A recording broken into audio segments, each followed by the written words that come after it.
Bom, boa tarde a todos. Eu que agradeço o convite. É uma satisfação muito grande estar aqui com vocês. E ainda para falar sobre um tema que é, dentro da odontologia, de suma importância, né? Todos sabem que o tratamento odontológico, em grande parte, ele gera algum grau de dor ou desconforto ao paciente.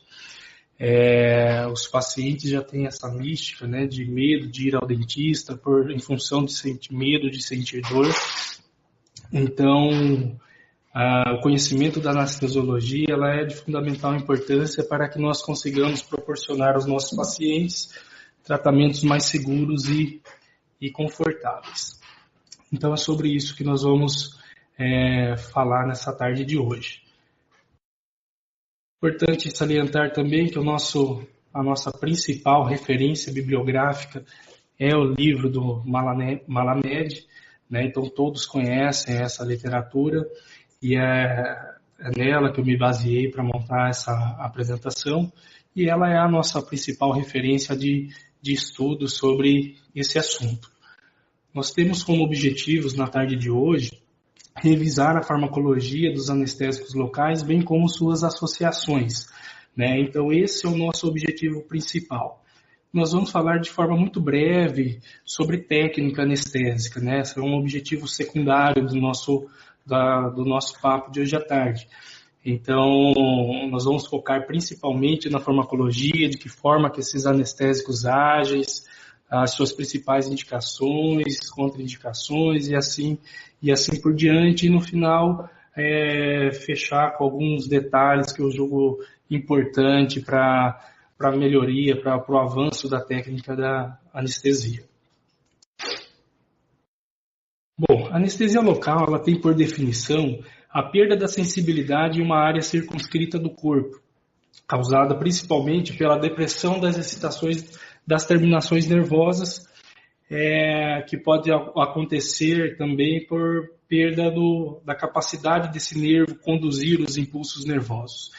Malamed, em 97, acrescentou a essa definição que esse paciente precisa estar consciente, né, para nós termos uma anestesia local. Uma vez que a gente tem um paciente inconsciente, nós passamos a trabalhar com anestesia geral. Existem diversas formas para se obter a anestesia de uma parte circunscrita do corpo, né, para se obter a anestesia local. Entre esses métodos, podemos citar o traumatismo mecânico, que inclusive é até uma referência quando a gente recebe um paciente vítima de trauma, se ele relata anestesia em uma parte específica que tem a relação com essa área que foi traumatizada, nos leva a suspeitar de possibilidades de fratura.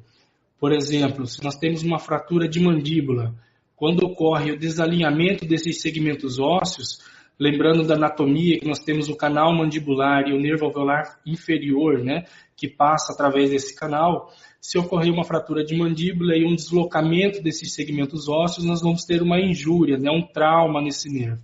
E esse paciente, então, ele vai desenvolver uma anestesia daquela porção do corpo, aqui no caso o lábio inferior, correspondente ao nervo que foi anestesiado.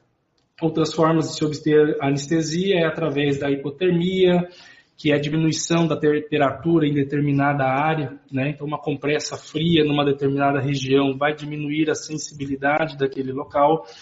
A anóxia, que é a diminuição da oxigenação dos tecidos. Se falta oxigênio para o neurônio sensitivo periférico, ele vai ter menos capacidade de transmitir aquele impulso indicativo de uma percepção dolorosa. Essa anestesia também pode ser obtida através de agentes neurolíticos. Por muito tempo, o álcool, por exemplo, ele foi utilizado para tratamento ou controle das nevralgias, né? Ela é uma substância irritante ao nervo, então esse álcool era injetado, essa solução alcoólica era injetada na região do nervo que estava desencadeando aquela resposta neurálgica, e então esse nervo ele perdia a capacidade de desenvolver o estímulo doloroso, né? Então, dessa forma, se controlava as nevralgias. E os agentes mais utilizados, o que de fato a gente utiliza para obter anestesia local, são os agentes químicos, né? São as soluções anestésicas, que é o que a gente utiliza no dia a dia para obter anestesia de forma controlada de uma determinada região específica. Existem alguns requisitos para uma prática anestésica segura. Um dos principais requisitos é colher uma boa história médica desse paciente. É de fundamental importância a gente conhecer a saúde do paciente que nós vamos intervir, né? Através da anamnese, que é aquela entrevista que a gente faz no início de qualquer tratamento. Em cima dela que nós vamos elaborar o nosso plano de tratamento.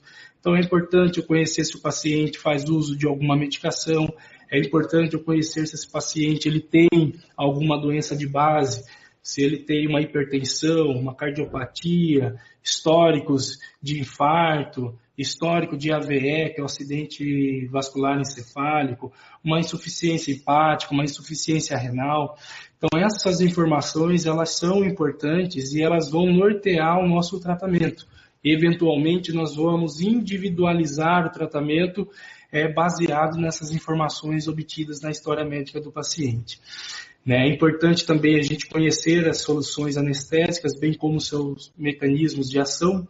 A anatomia é fundamental, né, para que a gente realize uma boa técnica anestésica. O conhecimento da anatomia ele é imprescindível. E conhecimento das técnicas propriamente ditas, com o emprego de instrumentais adequados.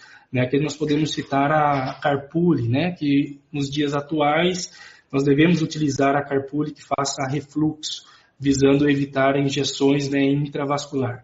Mais adiante nós vamos conversar um pouco mais sobre isso.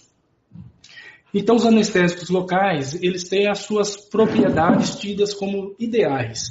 Não existe um anestésico que seja 100% perfeito, que ele cubra ou que ele contemple todas essas propriedades. Mas para que ele esteja disponível para uso, ele tem que satisfazer pelo menos a grande parte dessas propriedades. Dentre elas, nós podemos citar não ser irritante aos tecidos, onde ele vai ser infiltrado, onde ele vai ser injetado, não causar alteração permanente na estrutura do nervo, né? Esse bloqueio de condução ele tem que ser temporário, depois do efeito do medicamento, né? Do efeito do anestésico, esse nervo ele tem que ter a capacidade de retomar as suas funções fisiológicas, ele tem que ser ou deve ser de baixa toxicidade, ter uma ação rápida, né? Logo que a gente infiltre nos tecidos, ele comece a desempenhar a sua função o mais brevemente possível. Ele tem que ter uma duração suficiente para a execução do tratamento planejado. Eles devem ser hipoalergênicos, né? Um baixo potencial de desempenhar respostas alérgicas, e eles têm que ser passíveis também de serem esterilizados. Uma vez que eles vão ser injetados na intimidade do tecido, então essa solução ela tem que estar estéril a título de diminuir chance de a gente ter alguma contaminação, de alguma infecção. Fisiologicamente, como é que esse anestésico ele age, né? Uma vez que a gente tiver um impulso, um estímulo, nós podemos fazer aqui uma analogia com uma dinamite, e ela vai ter o pavio. Uma vez que esse pavio ele foi aceso, né, aqui a gente traz o estímulo, ele aconteça, esse estímulo pode ser uma incisão com um bisturi, esse estímulo pode ser o trauma que uma broca vai causar na estrutura dentária. Então, esse estímulo ele vai propagar, ele vai até chegar ao sistema nervoso central. Então, o pavio, uma vez aceso, ele vai propagar até acontecer a detonação do explosivo. Então, uma vez que o estímulo ele é captado pelo esse neurônio sensitivo periférico, ele vai causar nesse neurônio uma resposta elétrica, um impulso elétrico, e esse impulso, essa informação vai chegar até o nosso sistema nervoso central, até o córtex cerebral. E lá essa informação vai ser decodificada como uma resposta dolorosa, ou com uma resposta de pressão, ou de temperatura, e assim por diante, de acordo com o tipo do nervo que ele foi excitado. De que forma que os anestésicos eles agem, então? Os anestésicos eles agem em cima, os anestésicos eles agem na fibra nervosa, bloqueando a condução desse estímulo, bloqueando a condução desse impulso elétrico. De que forma que isso acontece?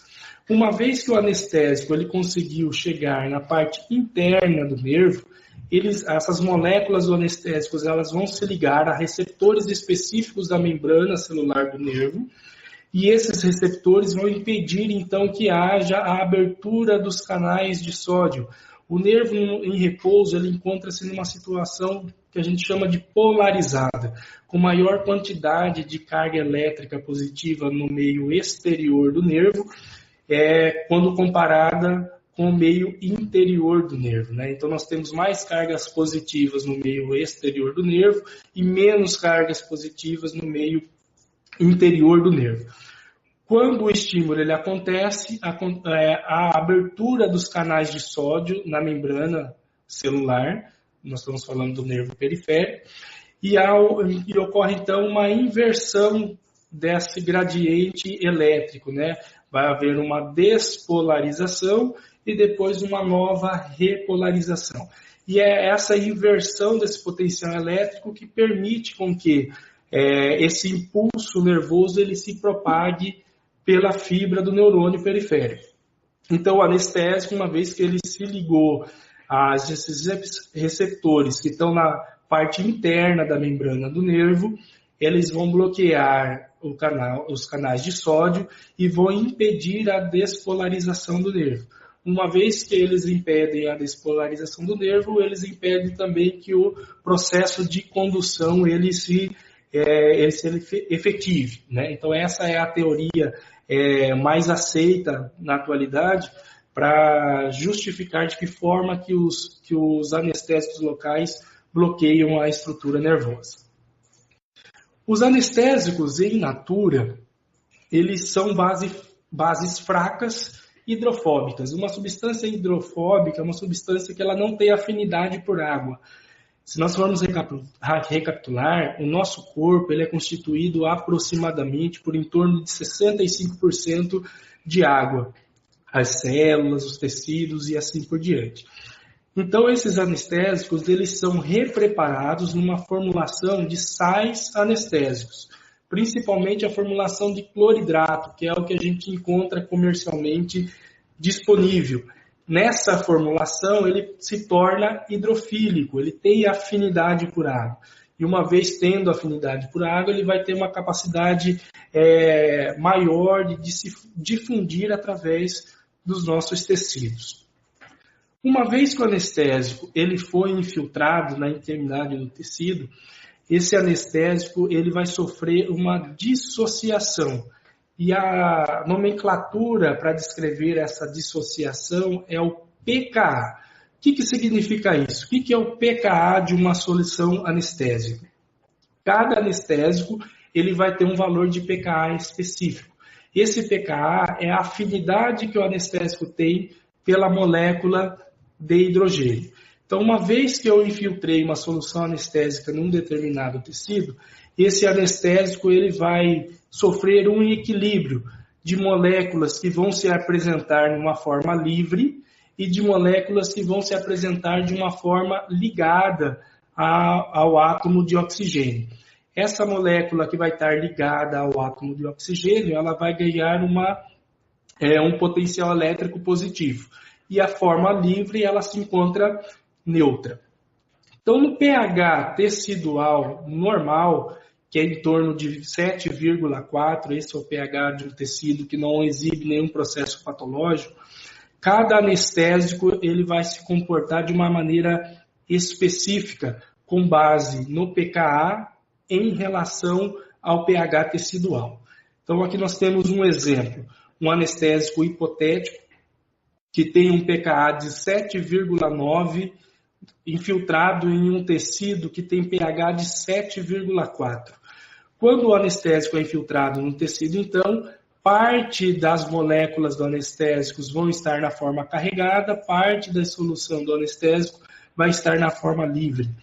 A forma não carregada ou forma livre é a que tem o potencial de atravessar a barreira ou a membrana do nervo e atingir o meio intracelular para poder então ligar nos receptores específicos dessa solução anestésica, para poder então causar o bloqueio da condução do impulso nervoso. Se eu tiver numa situação onde o pKa da solução anestésica é o mesmo que o pH tecidual, eu vou ter aproximadamente 50% das moléculas carregadas e 50% das moléculas de anestésico na forma livre, né? De acordo com a variação do pH tecidual e do pKa do anestésico, essa proporção ela vai se alterando. Existe uma equação para calcular a quantidade de moléculas ligadas e a quantidade de moléculas livres, que eu julgo não vir ao caso agora, uma parte mais aprofundada dessa fisiologia. Mas o que é importante a gente saber aqui? Então, por exemplo, nessa situação de pKa 7,9 e pH 7,4, para essa solução anestésica, nós vamos ter 25% das moléculas na forma livre e 75% das moléculas na forma carregada positivamente. Informando também que aqui nós estamos num exemplo de um total de 1.000 moléculas. Então, desses 25%, que vai ser representado por 250 moléculas que estão na forma livre, vai ter a capacidade de difundir através da membrana do nervo. E essas moléculas, então, vão chegar no meio intracelular. Sempre que o anestésico ele está num determinado tecido, ele automaticamente vai promover um reequilíbrio da forma livre e da forma carregada. Então, no meio intracelular, nós vamos ter um reequilíbrio dessas 250 moléculas do anestésico. Ou seja, nós vamos ter 25% delas vão permanecer na forma livre e 75% delas vão se transformar em moléculas carregadas positivamente. Elas vão se associar ao átomo de hidrogênio. Então, das 250 moléculas que chegaram no meio intracelular do nervo, 70 vão permanecer na forma livre, 180 vão permanecer na forma ligada. E essas 180 moléculas carregadas positivamente são as que têm a capacidade de se ligar aos receptores específicos na membrana. Né? Então, a forma não carregada consegue atravessar a membrana, porém é a forma carregada que consegue se ligar aos receptores. Por que eu estou perdendo um tempo falando sobre isso e que é importante a gente ter esse tipo de informação? Todos já ouviram falar ou já tiveram experiência de que o tecido que se encontra inflamado ou o tecido que se encontra infectado, o anestésico não age de forma adequada, né? Ou tem uma menor capacidade da solução anestésica de agir. Por que isso acontece? Como eu falei, quando o pKa ele é idêntico ao pH, nós teremos 50% das moléculas na forma livre e 50% das moléculas na forma ligada. O pH tecidual de uma região inflamada ou infectada é um pH mais baixo, é um pH mais ácido, que gira em torno de 5 a 6. Nessas condições, o mesmo anestésico com pKa de 7,9, nós vamos ter uma maior quantidade de moléculas carregadas positivamente, ou seja, uma maior quantidade de moléculas ligadas ao hidrogênio que moléculas livres. Né? Então, nessa situação, eu vou ter apenas de 1.000 moléculas, eu vou ter apenas 10 moléculas, ou 1% dessas 1.000 moléculas, na forma livre, 99% dessas moléculas na forma carregada positivamente. Ou seja, das 1.000 moléculas, apenas 10 moléculas vão conseguir atravessar a membrana do nervo, a marinha do nervo. Uma vez, novamente, no meio intracelular, essas 10 moléculas que adentraram a estrutura nervosa vão sofrer um reequilíbrio de dissociação. Então, parte delas vão se ligar ao hidrogênio e parte delas vão continuar na forma não carregada. Dentro do nervo, porém, o pH ele não se altera, né? O tecido inflamado, o meio extracelular sofre interferência do pH, porém o meio intracelular não. Então, dessas 10 moléculas, 25% vão estar na forma livre, 75% vão estar na forma ligada ao átomo de hidrogênio. Então, das 10 moléculas que entraram, eu vou ter 7,5 moléculas disponíveis para ligar ao receptor e então desempenhar a ação que a gente espera da solução anestésica. Né? Então, aqui novamente, nós temos à esquerda do monitor numa situação onde o tecido encontra-se com pH normal e uma situação onde o pH tecidual ele está diminuído em função a um processo inflamatório. Então, como eu vou ter menos moléculas de anestésicos conseguindo entrar no nervo e bloquear a estrutura do nervo, eu vou ter um retardo no início da ação da minha anestesia e uma menor eficiência da minha solução anestésica também. Então, a importância de eu conhecer o pKa em relação ao pH tecidual é basicamente essa. É isso que me faz entender por que então o anestésico ele não funciona de forma eficaz num tecido que se encontra inflamado. Artifícios para essas situações clínicas nós podemos ter de realizar anestesias por bloqueio regional. Digamos que eu tenha que intervir em um primeiro molar superior, tem um abscesso nessa região, o tecido do entorno do dente ali encontra-se inflamado ou infectado. Se eu fizer a minha infiltração da minha solução anestésica nessa topografia, eu tenho chance de ter menos sucesso com a minha anestesia. Porém, se eu fizer um bloqueio à distância, eu fizer um bloqueio do nervo alveolar superior-posterior, por exemplo, lá na região posterior da maxila, a questão do tecido inflamado ele não vai interferir na minha anestesia, visto que o anestésico foi depositado à distância daquele local onde o tecido está inflamado. Então, dessa forma, a gente consegue resolver essas situações, onde eu preciso de intervir no meu paciente, que tem uma determinada região com tecido inflamado, mas se eu tiver que depositar o anestésico naquela mesma região, a minha anestesia possivelmente pode não funcionar. Então, os bloqueios à distância são o que a gente tem de opção para essa situação específica. Aqui um quadro que mostra o pKa dos principais anestésicos e os que a gente utiliza de maior rotina, né? A mepivacaína, pKa de 7,7, a lidocaína 7,7 também, a articaína 7,8. Então, os anestésicos de maior utilização na nossa rotina hoje têm um pKa muito próximo, muito parecido. Então, esse tipo de mecanismo de sua ação vai ser muito similar nas diversas situações clínicas que a gente pode vivenciar. Outra situação que influencia no processo de ação dos nossos anestésicos é a difusão. A difusão é a capacidade que o anestésico tem de se espalhar no tecido onde ele foi infiltrado, onde é que ele foi injetado. E 2 fatores são os principais a influenciar no processo de difusão. O primeiro deles é o gradiente de concentração.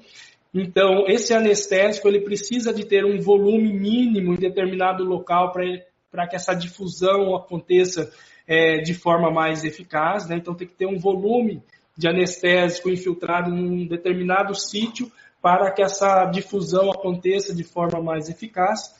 E outro fator que interfere no processo de difusão é a lipossolubilidade.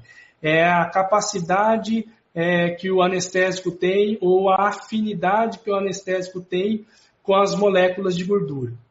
Nós sabemos que a membrana, a bainha do nervo, ela é lipoproteica na sua constituição. Então, quanto mais afinidade o anestésico, a solução anestésica tiver pelo tecido de gordura, ele vai ter uma maior capacidade de difundir ou de atravessar esse tecido. Então, aqui nós temos o potencial de lipossolubilidade dos principais anestésicos hoje que nós utilizamos. A mepivacaína, um grau 1 de lipossolubilidade, a prilocaína, 1,5 grau de lipossolubilidade, a lidocaína um grau 4 e a articaína um grau 17. Ou seja, nós vemos aqui que a articaína tem um maior potencial de afinidade pelo tecido lipoproteico, né? Então ele tem uma maior capacidade de difundir através da membrana do nervo, uma maior capacidade de difusão de uma forma geral nos tecidos. Então os senhores já devem ter observado, ou às vezes em experiência própria, parece que a articaína ela é mais potente que os demais anestésicos. Ela funciona, a anestesia com a articaína ela funciona melhor quando comparada com outros anestésicos. Isso vai se dar principalmente por essa maior capacidade de difusão. Essa maior capacidade de difusão que a articaína ela apresenta, né? Se nós formos entender um pouco melhor como é que é a estrutura de um nervo, ele basicamente está representado nesse diagrama, nesse esquema. Nós temos uma camada mais externa desse feixe nervoso, chamada de bainha epineural, e dentro da estrutura nervosa nós temos múltiplos feixes ou múltiplos filamentos. Cada filamento desse ele vai desempenhar esse impulso, ele vai conduzir esse impulso ou esse estímulo de forma independente. Então, uma vez que a solução anestésica ela é depositada, esse anestésico ele vai ter que inicialmente atravessar a bainha epineural. Depois, ele vai ter que se difundir através do epineuro, que é esse tecido que circunda os feixes nervosos. Ele vai ter que difundir através do perineuro, que é uma outra camada que o feixe propriamente dito ele possui, para aí, então, ele atingir a parte interna da estrutura nervosa. Então, quanto mais afinidade ou capacidade o anestésico ele tiver de difundir através dessas estruturas, ele vai ter uma maior eficiência para bloquear o impulso elétrico, né, o impulso nervoso.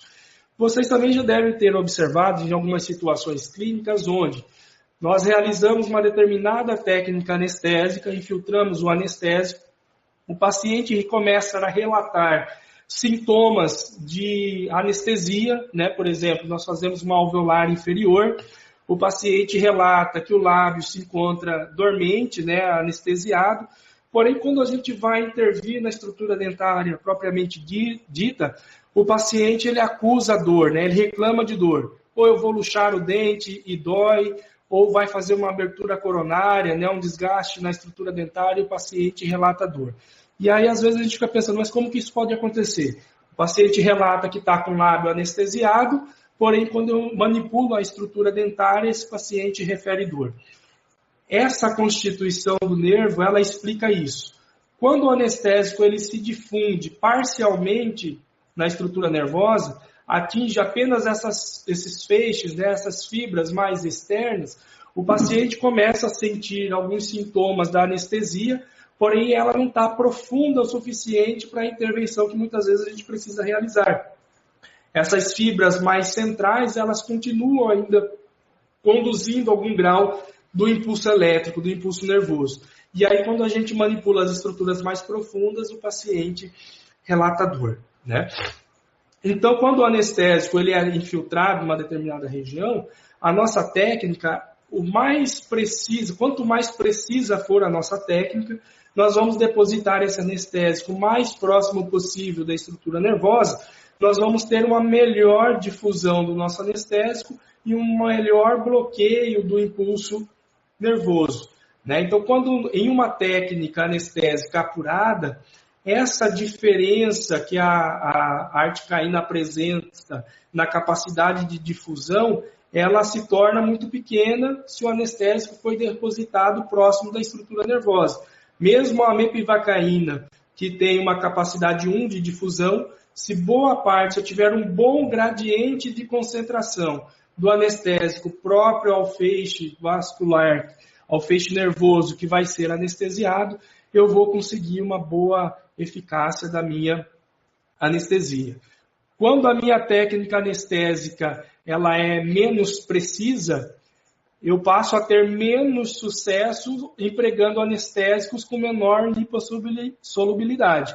Então, eu posso ter uma situação onde a minha anestesia, a minha técnica anestésica, ela não foi precisa do ponto de vista de depositar o anestésico mais próximo da estrutura nervosa, mas se eu estiver utilizando uma articaína, por exemplo, como ela tem a capacidade de difundir melhor no tecido, é possível que ela alcance aquela estrutura nervosa e ainda assim consiga bloquear os impulsos nervosos de forma eficaz. Talvez seja isso, então, que cause essa impressão que a articaína é um anestésico mais potente, né? Que ela é mais eficaz para a gente realizar esses bloqueios, que nós temos os índices de sucesso um pouco menores, que é o caso da alveolar inferior. É por essa razão, por essa capacidade de maior difusão que esse anestésico em específico apresenta.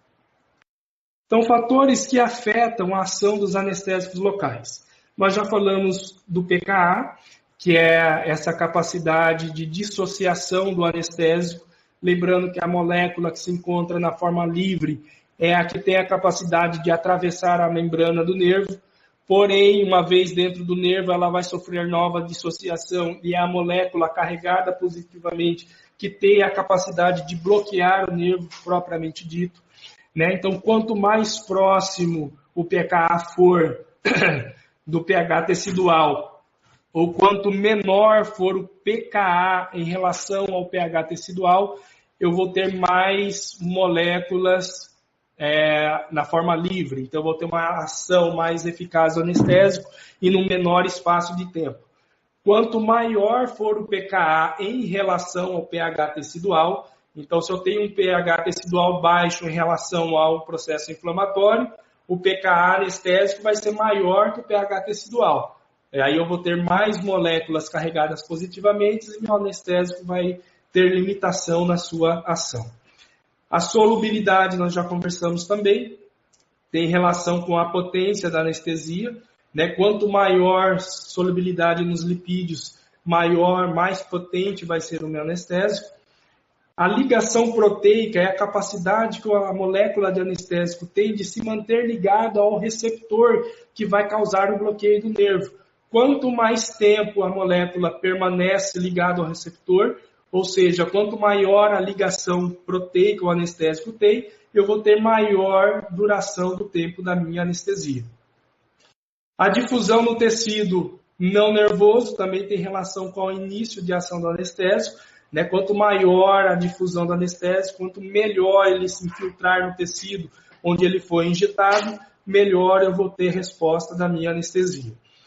E a atividade vasodilatadora do anestésico. Nós vamos conversar de forma mais detalhada sobre isso um pouco mais adiante. Então, quimicamente, esses anestésicos eles são divididos em dois grupos principais. Os do grupo éster e os do grupo amida. Os anestésicos do grupo éster, de uso clínico na atualidade, nós vamos ter basicamente a benzocaína, que é um anestésico tópico na nossa rotina. Os anestésicos a título de infiltração, para infiltrar nos tecidos, nós vamos ter disponíveis hoje apenas os do grupo amida. Os anestésicos do grupo éster, por eles terem potencial alergênico maior, eles têm maior capacidade de desenvolver respostas alérgicas, e eles caíram em desuso por essa razão. Eles teriam uma chance razoável de causar resposta alérgica no paciente, coisa que não acontece com os anestésicos do grupo amida. Eles são soluções hipoalergênicas, com baixo potencial de desenvolver ou de desencadear alguma resposta alérgica, né? Então, os anestésicos da nossa rotina, articaína, lidocaína, mepivacaína e prilocaína, que são os principais, eles têm baixo potencial de desencadear respostas alergênicas. Os anestésicos também eles podem ser classificados de acordo com a cronologia do seu efeito, né? Em anestésicos de curta, média ou duração intermediária e de longa duração.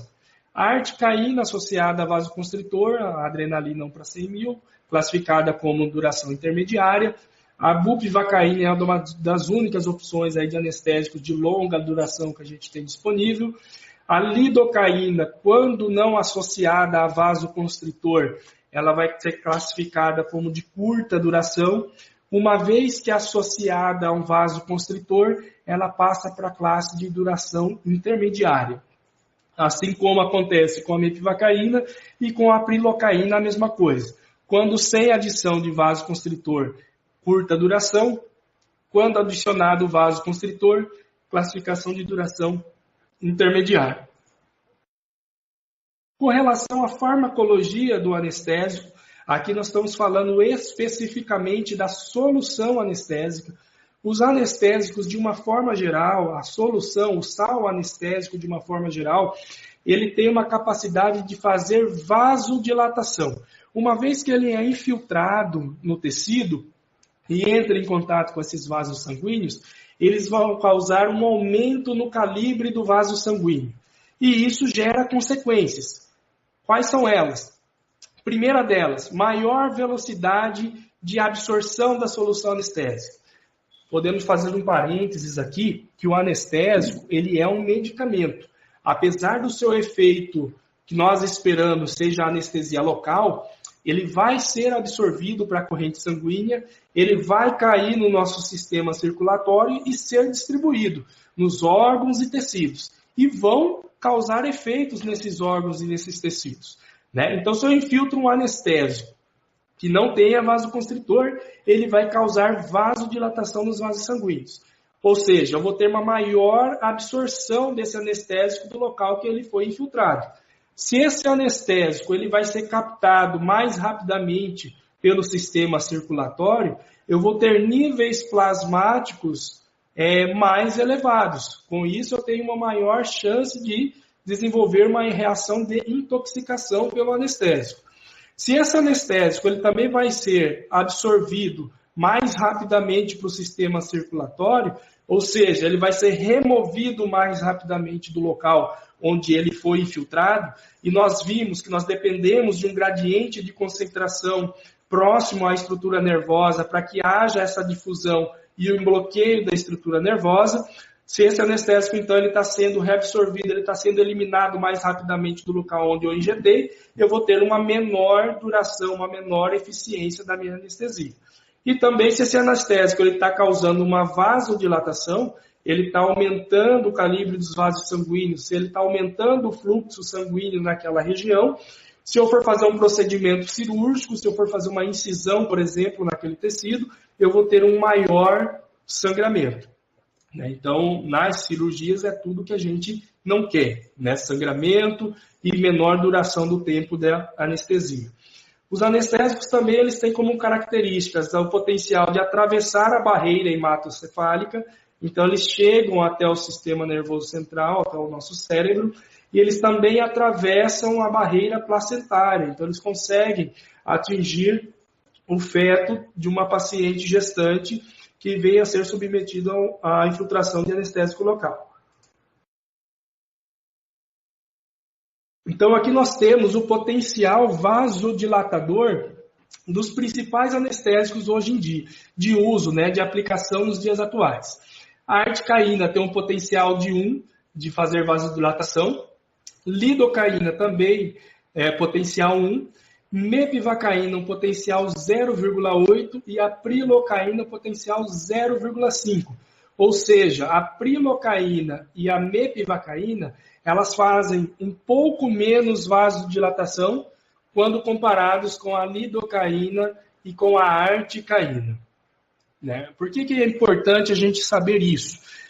Algumas situações onde o paciente tiver contraindicação absoluta do emprego de vasos constritores, nós vamos discutir um pouco mais aprofundado isso mais adiante, e eu tiver uma situação onde eu realmente não posso utilizar vasoconstritor, adianto a vocês que essas situações onde o vasoconstritor está contraindicado de forma absoluta são extremamente raras, né? São condições que muito pouco provável nós vamos pegar um paciente a nível de ambulatório em que esse paciente tem uma contraindicação absoluta do uso de vasoconstritor.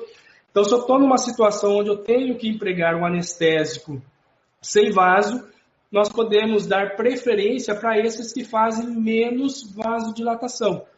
Por quê? Eu vou ter menor absorção para a corrente sanguínea, menor chance de intoxicação e um tempo de trabalho, um tempo de anestesia ligeiramente maior quando comparado com a lidocaína e a articaína, por exemplo. Existem exceções a essas regras. Para os anestésicos do grupo amida, a principal exceção é a ropivacaína, com o nome comercial de Naropin. Esse anestésico ele não tem disponível em Anestube, né, em tubete anestésico, que é o que nós utilizamos na nossa rotina. Mas é uma solução disponível em ampolas e muito utilizada a nível hospitalar. Esse anestésico, a ropivacaína, ela tem algumas características interessantes. Ela é um anestésico que não faz vasodilatação, muito pelo contrário, ela é um anestésico que tem um certo potencial de fazer vasoconstrição, mesmo que não tenha a ele associado um vasoconstritor. Então, a solução pura do anestésico chega a fazer algum grau de vasoconstrição e ele é um anestésico de longa duração. Ela é uma evolução da bupivacaína, é um melhoramento da bupivacaína.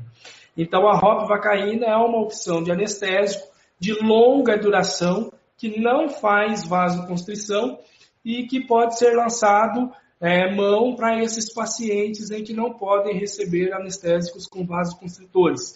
Né? Como eu adiantei, esses pacientes que de forma absoluta não podem receber vasoconstritores são geralmente pacientes com algum problema sistêmico, né? Cardiopatias sistêmicas mais avançadas, e geralmente a intervenção nesse tipo de paciente, eles têm essa enfermidade sistêmica avançada a grau que geralmente a intervenção é a nível hospitalar. Né? Então, quando a gente precisa de intervir em um paciente em hospital que não possa, por alguma razão, receber vasoconstritor, nós temos isso aqui, esse anestésico, como uma excelente opção, inclusive para a realização de procedimentos cirúrgicos. Bom, lembrando ainda da farmacologia dos anestésicos, que esse anestésico, uma vez injetado em uma determinada região, ele vai ser absorvido para a corrente sanguínea. E uma vez na corrente sanguínea, ele vai ser distribuído no nosso corpo, ele vai ser metabolizado e ele vai ser eliminado ou excretado. Os anestésicos do grupo amida, eles são metabolizados no fígado e eliminados através do rim. Então, se lá da minha anamnese, esse paciente relata que ele tem uma insuficiência hepática ou uma insuficiência renal importante, esse paciente ele terá ou dificuldade de metabolizar o anestésico ou dificuldade de excretar esse anestésico. Ou seja, eu tenho com uma dose usual o risco de causar uma intoxicação nesse indivíduo, uma vez que o anestésico ele vai chegar na corrente sanguínea, porém ele não vai sair da corrente sanguínea da forma que deveria. Né? Então a dose vai se concentrando, né? A solução vai se concentrando e eu posso, em um determinado momento, atingir a dose tóxica. Então, indivíduos que têm disfunção renal ou disfunção hepática, geralmente a gente tem que ter uma atenção na redução na dose que vai ser aplicada de anestésico nesse indivíduo, visando diminuir a chance de a gente ter uma situação de intoxicação pelo sal anestésico. De curiosidade, os anestésicos do grupo éster, eles são hidrolisados no plasma e têm a sua excreção através dos rins. Ações sistêmicas que esse anestésico eles desenvolvem no nosso organismo ou nos nossos principais órgãos do organismo. No sistema nervoso central, em doses atóxicas, são doses usuais, ele não vai causar nenhuma alteração significativa no sistema nervoso central. Porém, em doses tóxicas, ele vai levar à depressão do sistema nervoso central e levando até a crises convulsivas. Os principais sinais e sintomas serão fala arrastada, tremores, sonolência e desorientação. No sistema cardiovascular, frisando aqui novamente, nós estamos falando de sal anestésico. Nós não chegamos ainda na parte dos vasos constritores. Então, esses efeitos aqui são inerentes ao sal anestésico. No sistema cardiovascular, o anestésico vai causar uma depressão no miocárdio e uma vasodilatação periférica. Isso vai levar a uma hipotensão. Isso em doses tóxicas também. No sistema nervoso, no sistema respiratório, podendo chegar em doses tóxicas até a parada respiratória. Falando agora sobre farmacologia dos vasoconstritores. Os vasoconstritores, eles vão ter a capacidade de contrair os vasos sanguíneos. Eles vão diminuir o calibre dos vasos sanguíneos. As consequências, então, são as inversas daquelas consequências do anestésico. O anestésico faz vasodilatação, o vasoconstritor faz vasoconstrição. Então, se eu tenho os vasos sanguíneos contraídos, eu vou ter menor fluxo sanguíneo naquela região.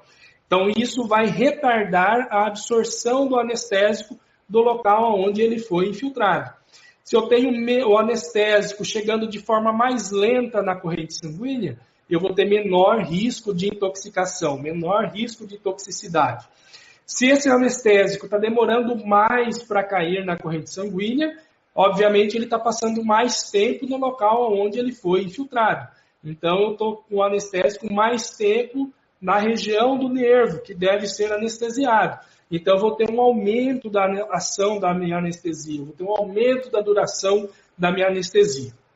E com a vasoconstrição também, diminui o fluxo do vaso sanguíneo, eu vou ter uma isquemia naquele local, eu vou reduzir o sangramento naquele local. Então, para procedimentos cirúrgicos, é de fundamental importância a adição do vasoconstritor ao anestésico local. Porque procedimentos cirúrgicos geralmente vai ter uma duração maior do procedimento, geralmente o sangramento está envolvido com as incisões, com o procedimento cirúrgico em si.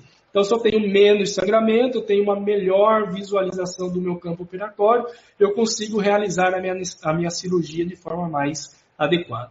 Os dois grupos principais de vasoconstritores são as catecolaminas e as não catecolaminas. As catecolaminas são a principal representante é a adrenalina ou epinefrina, que é a mesma coisa, e seus derivados, né? A noradrenalina ou norepinefrina e a levonordefrina ou cobadrina são derivados da adrenalina. Então, a adrenalina ou epinefrina é o principal representante desse grupo. Das não catecolaminas, nós temos a felipressina ou octapressin. São o vasoconstritor desse grupo mais utilizado. Quais são os efeitos que o vasoconstritor causa no nosso organismo?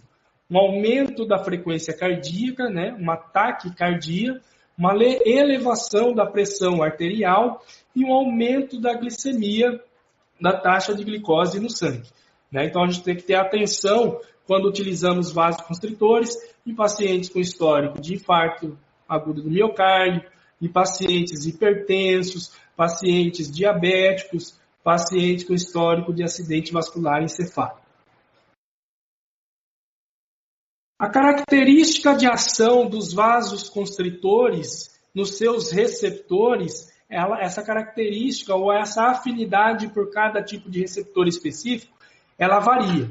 Né? Então, existem basicamente 4 tipos de receptores para os vasoconstritores adrenérgicos. Os receptores alfa-1, que estão presentes nas arteríolas periféricas e vão causar vasoconstrição. Os receptores do tipo beta-1, que estão presentes principalmente no coração e vão causar um aumento da frequência cardíaca, né? Um aumento do ritmo cardíaco e consequente aumento do débito cardíaco. Débito cardíaco é o volume, né? A capacidade em volume que o coração tem de bombear o sangue. Então, eu vou ter um aumento da frequência e do débito cardíaco. Os receptores alfa-2 são semelhantes ao alfa-1, estão presentes principalmente nas arteríolas periféricas e vão fazer vasoconstrição. E os receptores beta-2 estão presentes principalmente nas arteríolas, na musculatura esquelética, e vão causar um efeito de vasodilatação. Atenção a isso, eu vou ter um receptor específico onde um vasoconstritor causa vasodilatação. É exatamente isso. Tá? Então, se nós formos observar a ação de cada vasoconstritor específico em cada receptor, nós vamos ver que a epinefrina, que é a adrenalina, ela age de forma equivalente nos 4 receptores, nos 4 tipos de receptores, inclusive nesse que causa algum grau de vasodilatação. A norepinefrina e a levonorefrina, elas têm uma menor potencial de ação nos receptores beta-2, que é esse que causa algum grau de vasodilatação, que equilibraria a pressão arterial numa situação onde a gente tem um certo grau de vasoconstrição e algum grau de vasodilatação. Nos Estados Unidos, a norepinefrina ela não é disponível comercialmente para uso. Aqui no Brasil nós temos anestésicos associados à norepinefrina e à levonorefrina, que é a cobadrina. Nós devemos evitar esses tipos de vasoconstritores. Por que razão? Principalmente a norepinefrina ou noradrenalina, pela questão do aumento da pressão arterial em pacientes hipertensos. Então, se eu tenho um paciente que é sabidamente hipertenso, eu vou fazer um procedimento onde eu vou utilizar um anestésico com vasoconstritor. O risco de eu fazer um pico hipertensivo grave é maior quando eu utilizo a noradrenalina ou norepinefrina, em segundo grau com a levonorefrina e em menor grau com a epinefrina. Então, a epinefrina, quando comparado a esses outros vasoconstritores adrenérgicos, só apresenta vantagens, né? A norepinefrina e a levonorefrina não tem vantagem nenhuma sobre a epinefrina.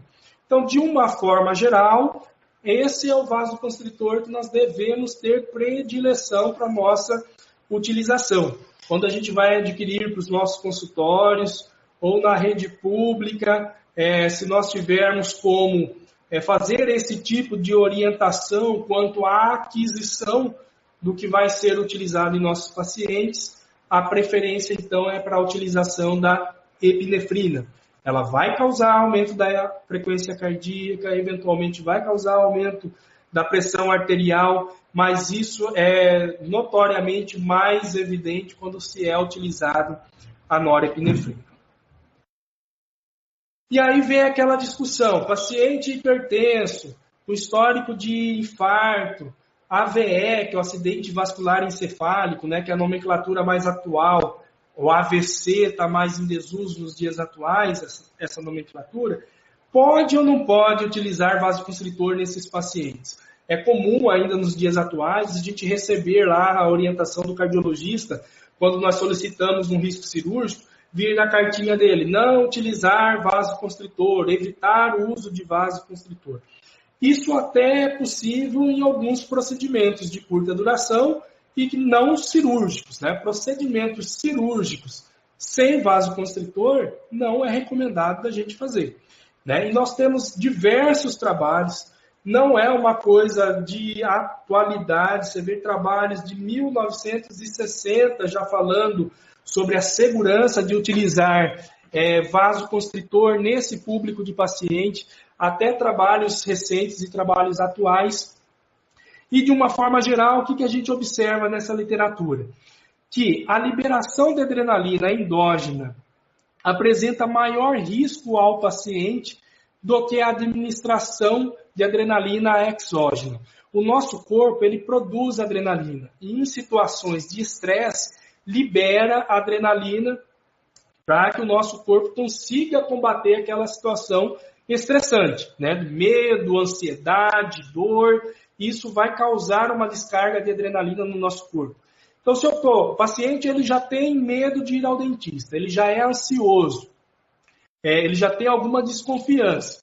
Eu estou num procedimento odontológico de uma duração um pouco maior. Se no transoperatório esse paciente ele vem a ter a sensação dolorosa, começa a sentir dor, aí você tem que reanestesiar novamente, porque está usando o anestésico sem vasoconstritor. A sua ação tem o tempo diminuído por essa razão. Então, a adrenalina que o organismo libera nessa condição é maior do que a adrenalina contida em um tubete. Nós vamos falar um pouquinho de diluição um pouquinho mais adiante, e vocês vão ver que a concentração de vasoconstritor no tubete anestésico é muito pequena. Então, acaba sendo mais prejudicial a adrenalina que o próprio corpo libera em razão dessa situação de experimentar dor durante o procedimento, de estresse, de ansiedade, do que a adrenalina que contém no tubete anestésico. Níveis plasmáticos de adrenalina após a injeção intraoral são equivalentes àqueles atingidos durante uma prática de atividade física de moderada a intensa.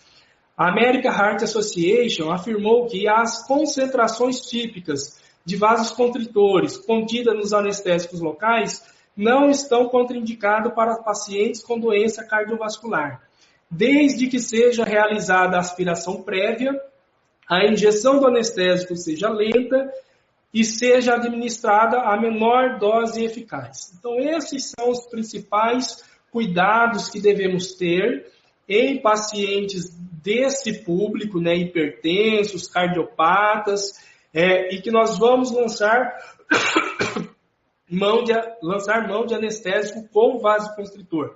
Então, nós temos uma dose recomendada para esse público de paciente. A dose, então, ela é menor que para um paciente saudável. Nós temos que evitar o risco de injeção intravascular, né? Nós temos que fazer aquele teste da aspiração.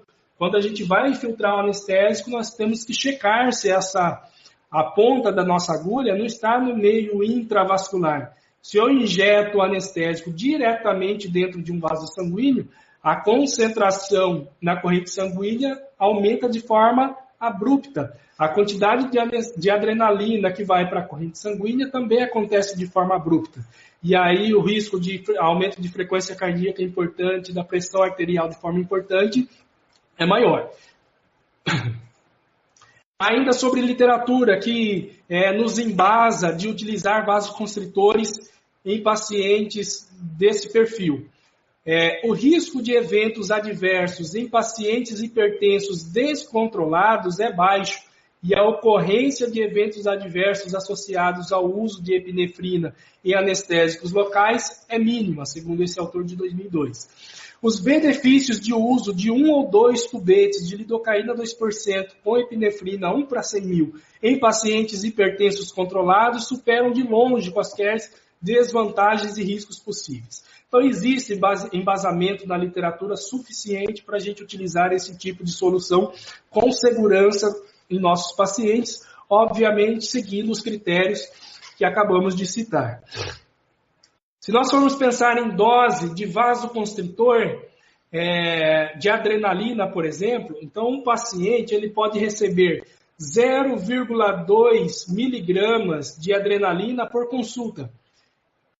E o paciente ASA 3 ou ASA 4, que é esse paciente que tem uma cardiopatia, um diabetes, uma doença de base, que já é debilitante para esse paciente, essa dose cai para 0,04 miligramas por consulta.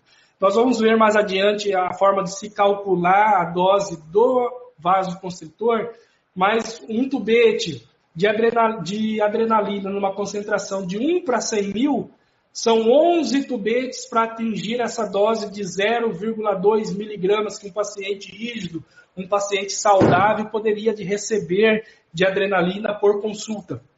Então, se nós formos levar em consideração a dose da adrenalina presente em cada tubete, um paciente saudável de estatura mediana, de peso mediano, ele poderia receber 11 tubetes.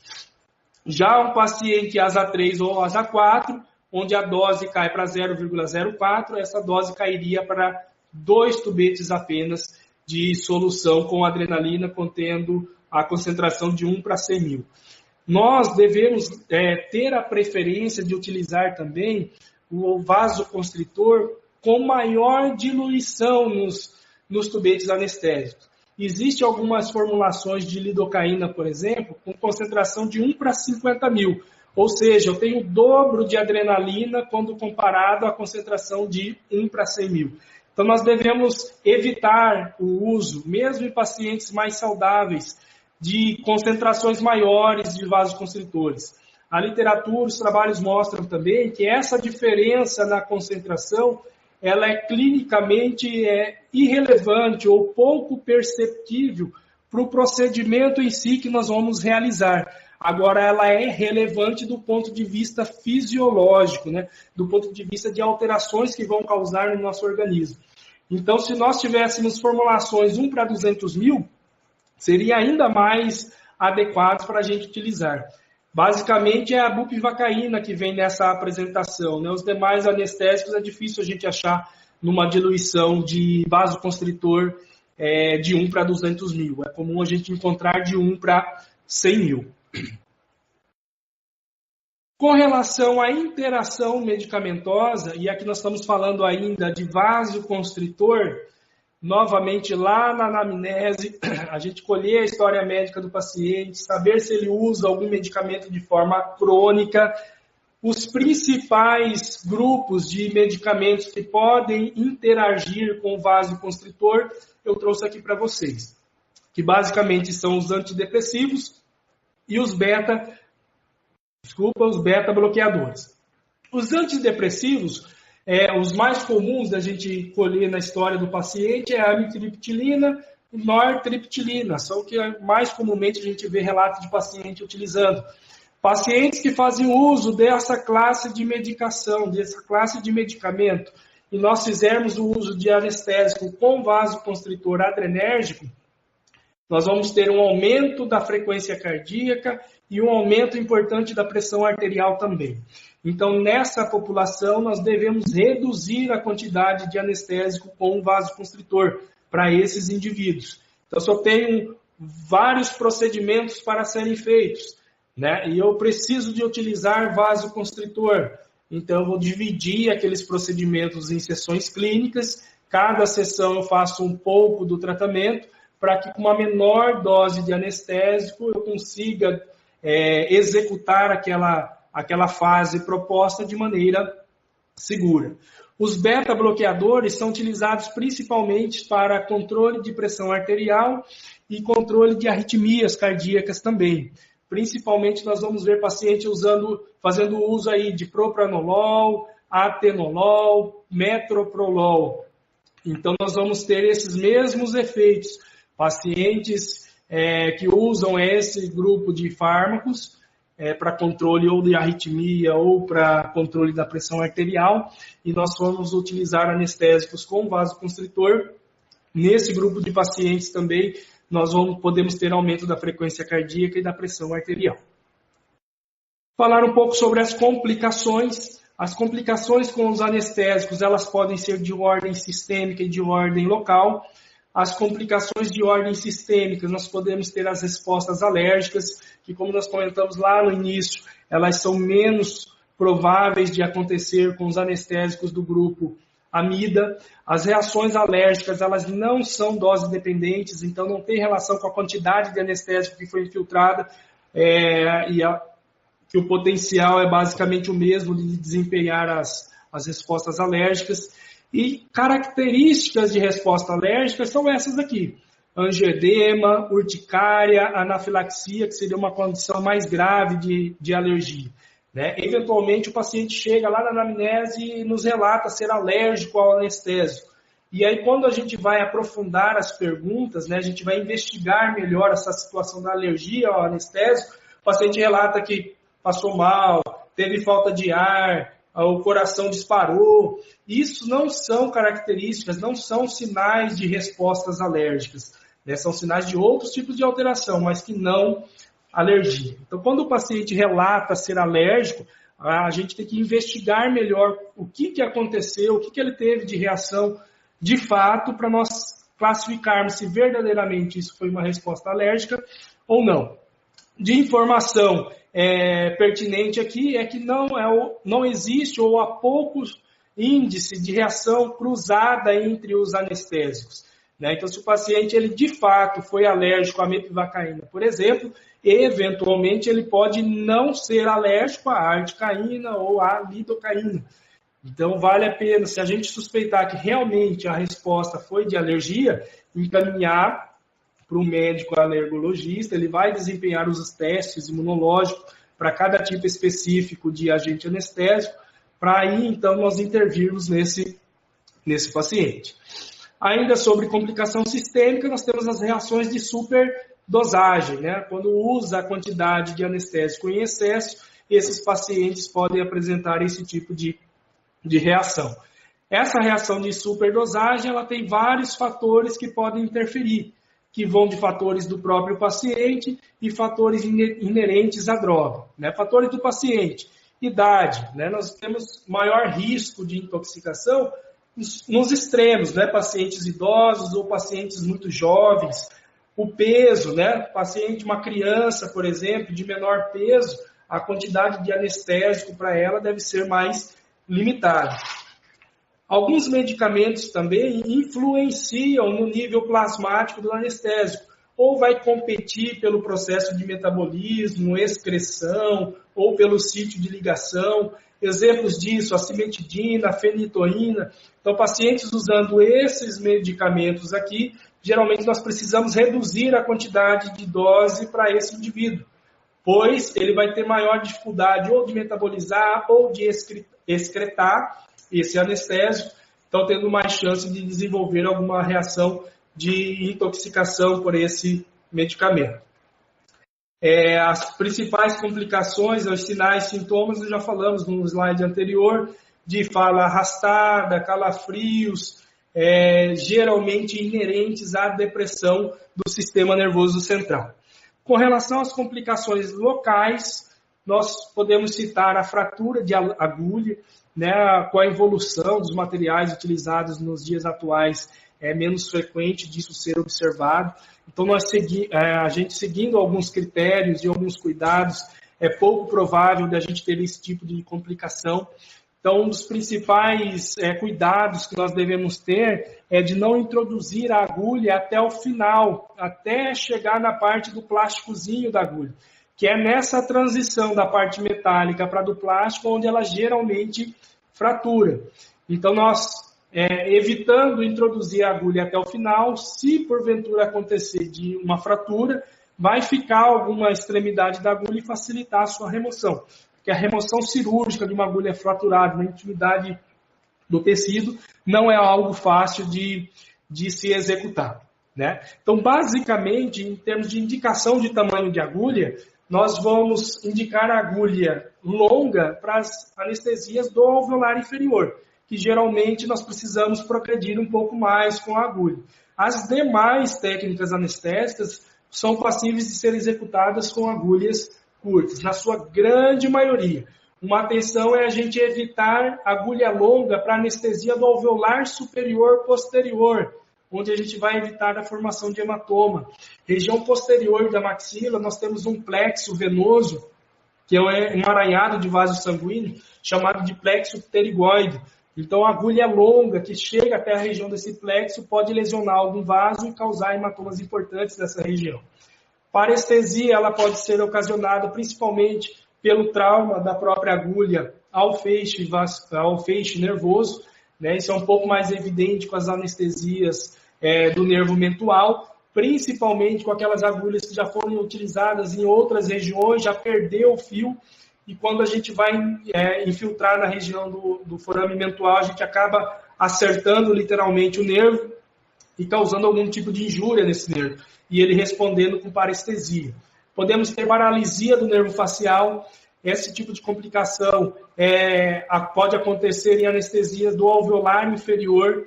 Quando a gente deposita o anestésico numa posição um pouco mais superior, esse anestésico ele pode difundir através da chanfradura mandibular, que é entre o processo coronoide e o processo condilar. Então, o anestésico difunde por esse tecido e chega até a região da parótida, onde está passando o tronco principal do nervo facial, que é o nosso nervo motor, que inerva as estruturas, os músculos, né, da expressão facial e assim por diante. Então, numa anestesia do alveolar inferior, eventualmente esse anestésico ele pode difundir e causar algum grau de anestesia, né, de paresia do nervo facial. Hematoma nós já comentamos, dor à injeção, né, principalmente se essa injeção ela for mais rápida, né, vai levar mais dor ao paciente. O anestésico com vasoconstritor, a solução se torna um pouco mais ácida também, então elas têm um pouquinho mais de potencial de causar dor durante a injeção que o anestésico sem vasoconstritor. E edema.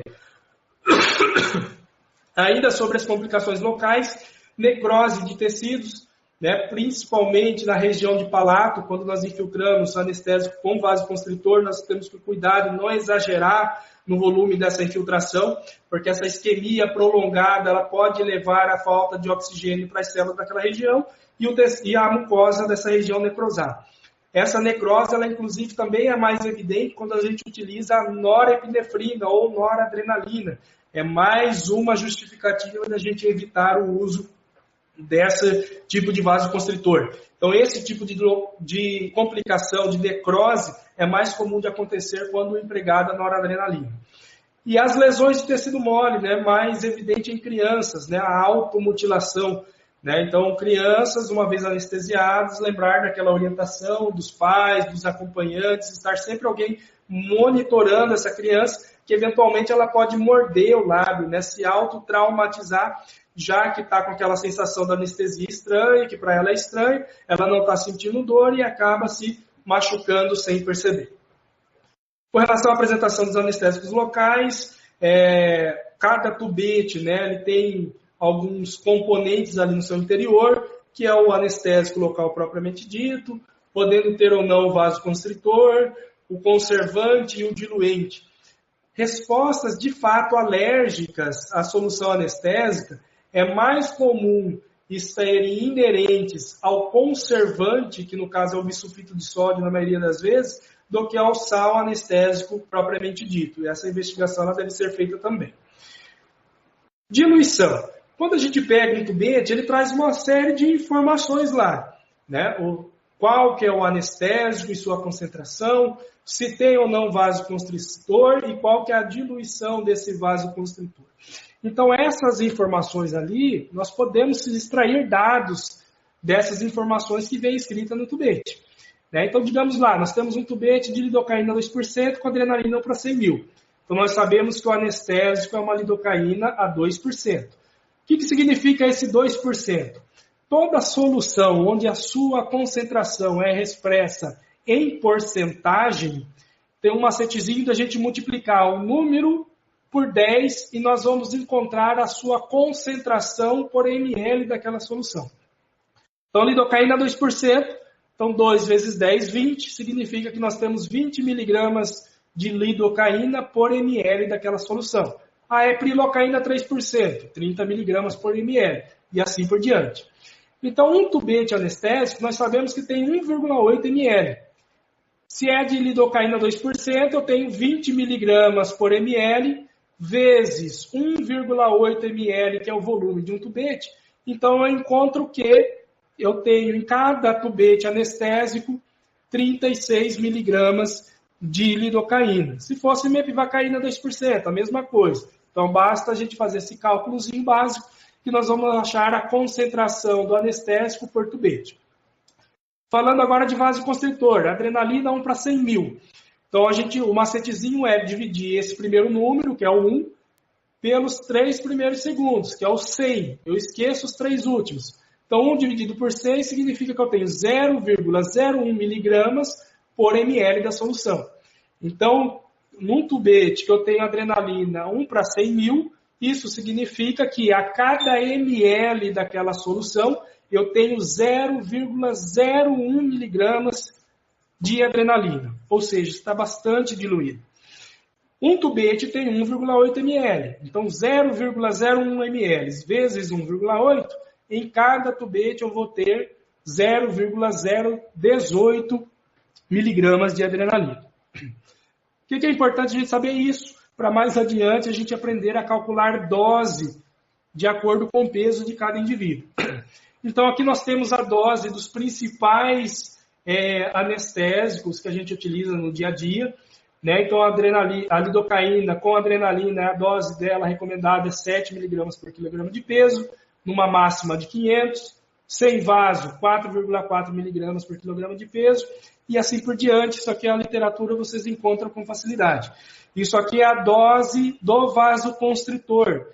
Paciente saudável, 0,2 mg por consulta. Paciente asa 3 ou acima, 0,04 mg por consulta. Então, como é que a gente calcula a dose com base no peso do paciente? Então, nós já vimos sobre a diluição, nós já sabemos que num tubete anestésico de lidocaína 2%, nós temos 36 miligramas de lidocaína por tubete. Sabemos já que a dose recomendada da lidocaína com adrenalina é de 7 miligramas por quilograma de peso. Então, se o meu paciente ele possui 60 quilogramas, eu vou multiplicar o peso do paciente pela dose recomendada. Então, 60 quilogramas, que é o peso do paciente, vezes 7, que é a dose recomendada da lidocaína, eu vou achar 420 miligramas. Então, é a quantidade em miligramas de lidocaína que esse paciente de 60 quilos pode receber. Se nós sabemos que em cada tubete tem 36 miligramas, então eu vou pegar a dose que o paciente pode receber, que é de 420 miligramas, e vou dividir pela concentração que eu tenho em cada tubete, que é de 36 miligramas, e aí eu vou achar a quantidade de tubetes que esse paciente ele pode receber. Então, um paciente de 60 quilos, onde eu vou empregar lidocaína com adrenalina para 100 mil, ele pode receber até 11 tubetes, está dentro da margem de segurança. Se o cálculo é feito em cima da dose da adrenalina, como a gente mostrou lá anteriormente, nós vamos pegar a dose que é recomendada por consulta e dividir pela dose que tem em cada tubete. Então, o paciente saudável e de estatura desse porte físico, ele poderia receber até 11 tubetes por consulta. O paciente asa 3 ou mais, a dose é 0,04, dividido por 0,018, eu vou achar 2 tubetes. Então, daí que vem a dose recomendada para esses pacientes, onde eu tenho que restringir a quantidade de adrenalina, a dose indicada para esses pacientes, então, é de 2 tubetes anestésicos. Eu tenho que ter atenção aos extremos. Pacientes com sobrepeso ou pacientes de baixo peso. Lembrando daquela questão da dose máxima, quando que eu levo isso em consideração? Se um paciente de 120 quilos, eu for calcular a dose que ele pode receber, se eu for multiplicar 120 por 7, eu vou achar 840. Se eu pegar o 840 e dividir por 36, que é a dose que eu tenho em cada tubete, eu vou achar que esse paciente pode receber 23 tubetes de anestésico. Obviamente, ele não pode receber essa quantidade toda de anestésico. Por quê? Se eu for calcular a dose máxima, que é 500, que o indivíduo pode receber por sessão, e dividir por 36, eu vou achar que eu nunca posso exceder 13 tubetes. E isso estamos falando de lidocaína 2% com adrenalina para 100 mil. Se mudar o anestésico, vai mudar a dose recomendada, a quantidade de tubetes também vai alterar. Então, mesmo em indivíduos com sobrepeso, o máximo que eu poderia utilizar seria de 13 tubetes. Agora, se eu for falar de uma criança, por volta aproximada de 5 anos de idade, pesa aproximadamente 20 quilos, se eu for calcular a dose para esse indivíduo, como é que é? Novamente, peso do paciente vezes a dose recomendada, 20 vezes 7 vai dar 140, 140 dividido pelo 36, eu vou achar 3 tubetes. Então, já acende o sinal de alerta. Indivíduos de menor peso, principalmente o pessoal da odontopediatria aí, tem que estar mais atento ao peso do paciente. Eventualmente, tem vários procedimentos a serem realizados. Fracionar esses procedimentos para diminuir chances de intoxicação. Às vezes, jovens, extrações de terceiros molares, às vezes tem os 4 dentes para serem extraídos, de baixa estatura, de baixo peso. Divide, faz 2 dentes por sessão, por exemplo, para diminuir chances de a gente atingir a dose máxima. Falar um pouco especificamente de cada solução, de cada preparação. Já estamos caminhando para o final. A lidocaína, ela foi o primeiro amida a ser utilizada, o nosso anestésico de referência, o nosso padrão ouro. Todos os estudos que são feitos em cima de cada solução anestésica, eles são comparados com a adrenalina. Ela tem como potência 2, uma duração intermediária de anestesia pulpar e anestesia dos tecidos moles. A classificação durante a gestação é a classe B, então é o anestésico mais recomendado para a utilização na paciente gestante. A lidocaína sem vasos tem seu uso mais limitado por aquela razão que a gente falou, da vasodilatação e seu menor tempo de trabalho. A prilocaína, ela pode ocasionar essa alteração da meta-hemoglobinemia em alguns pacientes que são suscetíveis a isso, que é uma alteração na hemoglobina que está presente na hemácia. Lembrando que a hemácia que carrega o nosso oxigênio no nosso corpo, né? E essa alteração na hemácia diminui a capacidade da hemácia carregar oxigênio, então leva o paciente a desenvolver cianoses, e por essa razão ela deve ser evitada nas gestantes, porque isso pode acontecer com o feto, essa meta-hemoglobinemia, também tida como potência 2. A mepivacaína com adrenalina, também potência 2, ela causa uma menor vasodilatação, então nós temos a formulação da mepivacaína a 3% sem vaso. Ela pode ser utilizada em procedimentos de restauração, procedimentos de curta duração, é uma boa opção para esses pacientes onde a gente deve evitar ou limitar o uso do vasoconstritor. Classificação durante a gestação, classe C. A articaína, potência 3, menor vasodilatação. A potência 3 em razão a essa questão da lipossolubilidade dela de ser maior. Melhor, isso confere a ela uma melhor difusão nos tecidos. Menos recomendado nas gestantes, né, na classe C. Existiam trabalhos, talvez alguns senhores já devem ter ouvido falar, que a articaína tem algum potencial de causar parestesia, né, de causar alguma alteração do nervo, levando à parestesia após a infiltração. Alguns trabalhos mais antigos mostravam isso. Trabalhos mais recentes mostram que é pouco provável disso ser real, né? Então, ela é um anestésico seguro, mesmo para bloqueios regionais, mesmo para bloqueio do alveolar inferior, para nós podermos lançar mão desse tipo de anestésico. Existem bastantes trabalhos também comparando a ação da articaína com a lidocaína para os bloqueios do nervo alveolar inferior e assim por diante. Os trabalhos mostram que não existe diferença significativa na eficácia das duas soluções, né, por aquela razão da maior difusão que a articaína ela apresenta.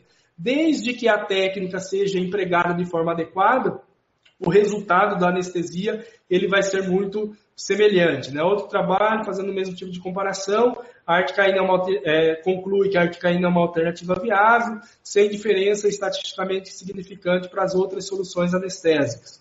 A lidocaína tem uma outra vantagem, que ela é utilizada em outras áreas da medicina, para outras finalidades, né?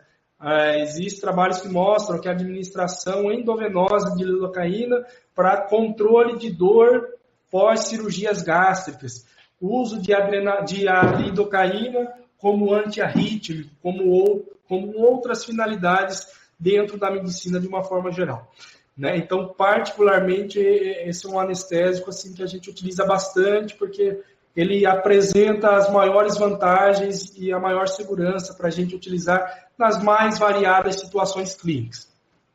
Alguns detalhes com relação à técnica que eu acho que vale a pena a gente chamar a atenção. Como eu disse inicialmente, o objetivo não é a gente discutir técnica, ensinar técnica, mas alguns detalhes eu acho que vale a pena a gente comentar. Eu vejo como o principal deles é a questão da aspiração. A seringa Carpuli, quando a gente compra, é dita que ela tem o refluxo. E quando a gente introduz ela em um determinado tecido, eventualmente a gente observa sangue refluindo para o interior do tubete. Isso vai acontecer se essa agulha estiver dentro de um vaso sanguíneo de maior pressão. Então, só o fato de a gente estar com ela dentro de uma artéria, por exemplo, o sangue ele vai refluir para o interior do tubete anestésico. Mas quando eu tiver num vaso sanguíneo de menor pressão, isso pode não acontecer. Eu posso não ver o sangue refluindo para o interior do tubete, achar que eu não estou dentro de um vaso sanguíneo e fazer a infiltração intravascular. Então, o que a gente faz para certificar que nós não estamos dentro de um vaso sanguíneo antes da infiltração? A cada posicionamento da Carpuli, né, eu introduzi a agulha no tecido e vou fazer a infiltração. Antes de eu fazer a infiltração, nós vamos fazer pequena pressão no êmbolo ali da Carpuli. Essa Carpuli ela vai pressionar o êmbolo do tubete anestésico. A gente faz pressões e solta. Quando a gente pressiona e solta, esse êmbolo ele retorna. E quando ele retorna, ele faz a aspiração. Se eu estiver dentro de um vaso sanguíneo de menor pressão, como eu falei, aí sim a gente vai observar sangue refluindo para para o tubete anestésico. E aí a gente, dessa forma, é a forma mais segura da gente confirmar se nós estamos dentro de um vaso sanguíneo ou não. Outros cuidados são de aplicação de anestésico tópico, né, o bisel geralmente voltado para o tecido ósseo. A gente entra com o bisel ao contrário ao periósteo. Quando esse bisel toca o periósteo ele é ricamente inervado, então ele causa mais desconforto doloroso ao paciente durante a nossa anestesia.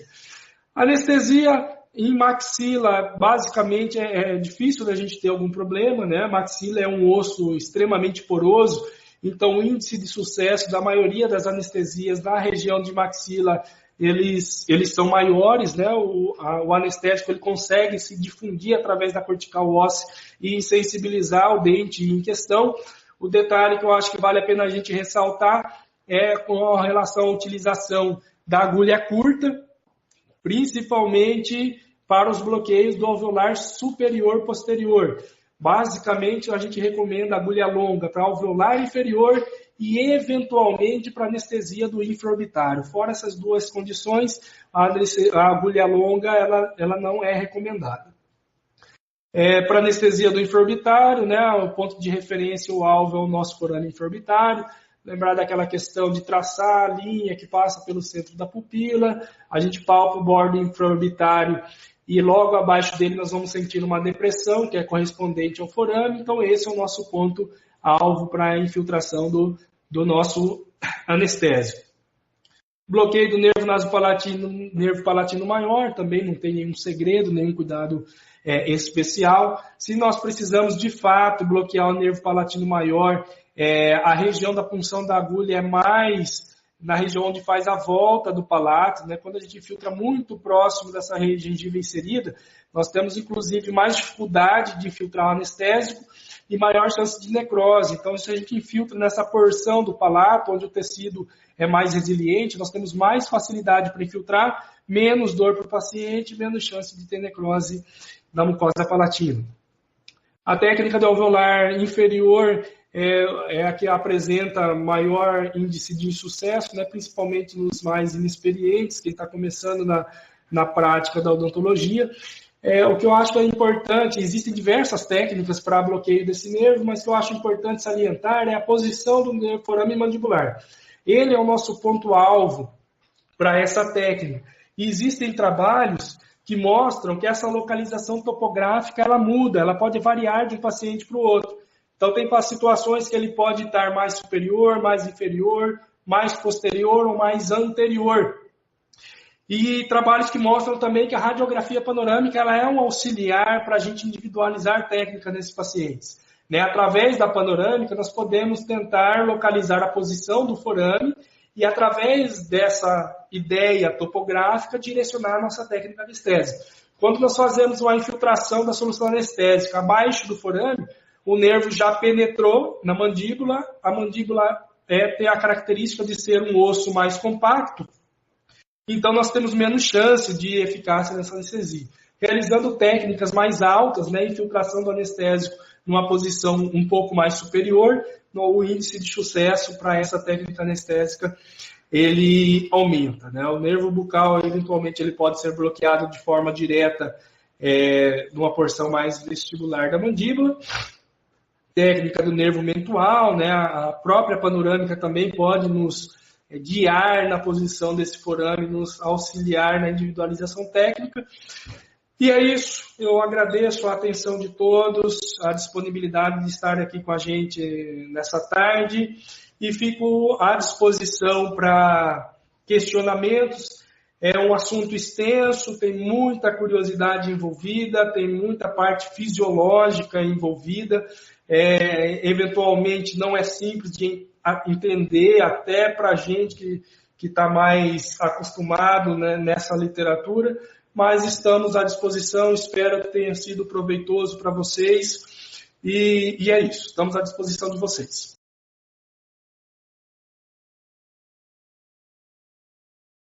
Então estamos de volta. Novamente gostaria de agradecer a oportunidade, o convite de estar aqui presente com vocês nessa tarde. Ao que tudo indica, eu acho que não temos perguntas, né, para ser feitas.